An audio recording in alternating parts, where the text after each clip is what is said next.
Assalamualaikum warahmatullahi wabarakatuh. Saya Akbar Wahyudi. Assalamualaikum warahmatullahi wabarakatuh. Saya Akbar Wahyudi Mulyo.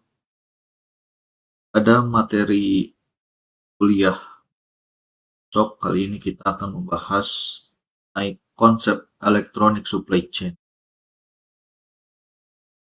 Artian daripada electronic supply chain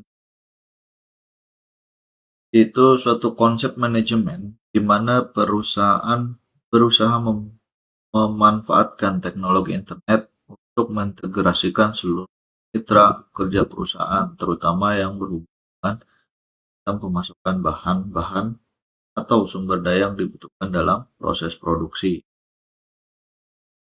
Electronic supply chain berkolaborasi atau menggabungkan penggunaan teknologi dengan tujuan untuk memperluas proses B2B ya, dan meningkatkan kecepatan, kelincahan, kontrol yang real time, dan kepuasan customer. Contoh perencanaan, koordinasi, dan ya.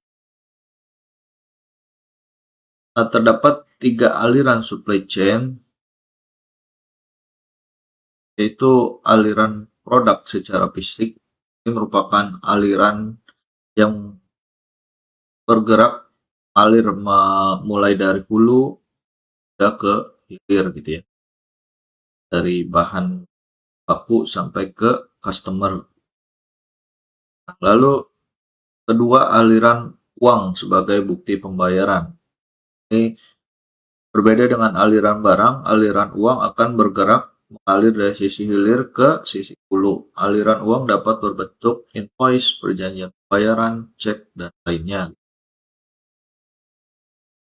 Yang ketiga, aliran informasi. Aliran informasi bergerak mengalir baik dari hulu ke hilir maupun hilir ke hulu. Contohnya adalah informasi persediaan barang di sejumlah distributor atau supermarket. Nah, itu dibutuhkan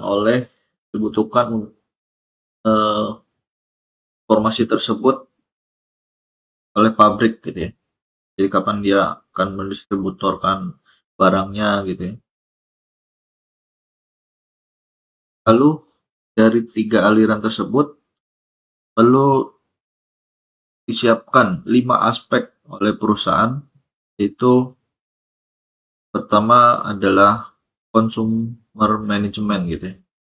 Karena tugasnya ini dia mengelola hubungan antara perusahaan dengan konsumen atau calon konsumen.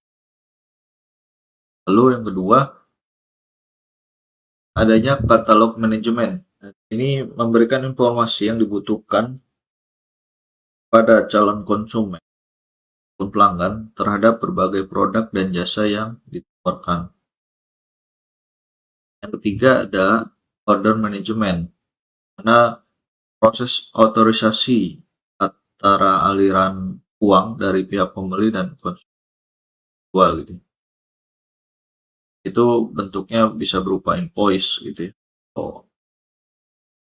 dan kartu kredit, atau apa gitu ya, otorisasi gitu.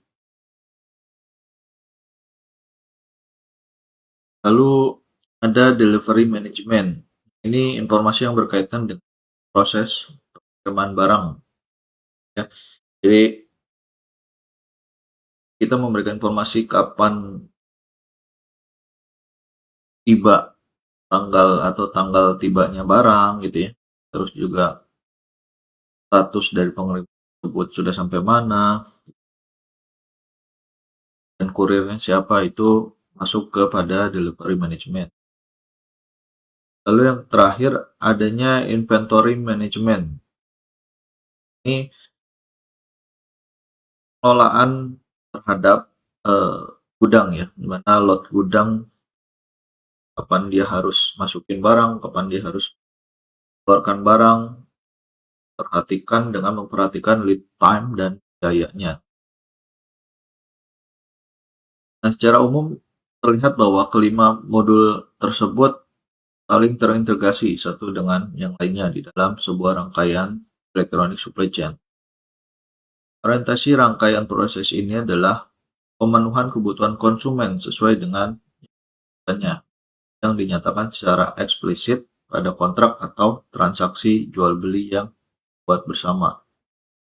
Tanpa adanya sebuah sistem terpadu yang mengintegrasikan ketiga aliran inti dalam proses supply chain, akan meningkatkan resiko yang tidak terpenuhi janji yang diberikan oleh perusahaan kepada pihak yang tidak saja akan berakibat penurunannya kepuasan konsumen, namun dapat berdampak lebih jauh, yaitu terjadi tuntutan hukum dengan dalih pelanggaran janji jual beli yang dapat bermuara pada ganti rugi yang tidak sedikit.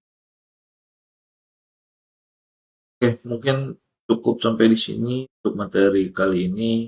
Kurang lebihnya mohon maaf. Wassalamualaikum warahmatullahi wabarakatuh.